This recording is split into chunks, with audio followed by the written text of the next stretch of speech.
dünyamı veren sen oldun, bu sevinç dünyamıza tam oldun. İlk bahar arzulara kavuştum, gelip hoş günlere hemdem oldum. Seni lütfeyleyem Allah keremi, yüreğimden necə də oldu beni. Her çiçekler kimi aydanarsan, seviz bəxş bize hoş qədəmim, seviz bəxş bize hoş qədəmim. Sarışın ay sarışın, herden küsüp barışam, deniz gözlü simare kızım benim. Arzusan sen təzətər, dilim var şirin şeker, nazını baban çeker kızım benim.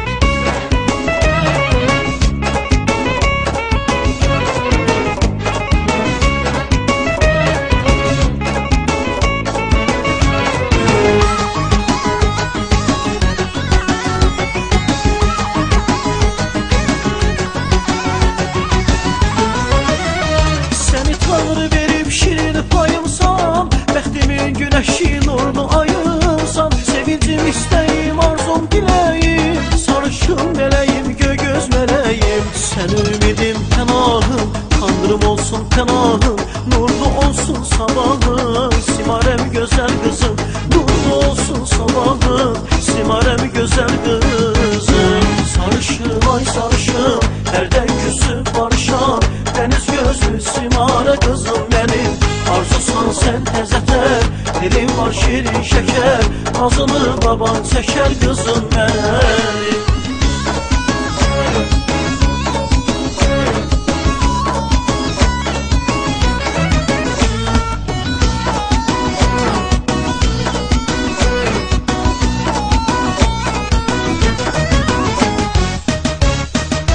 Mənə dünyamı veren sen oldun, bu sevinç dünyamıza tam oldun.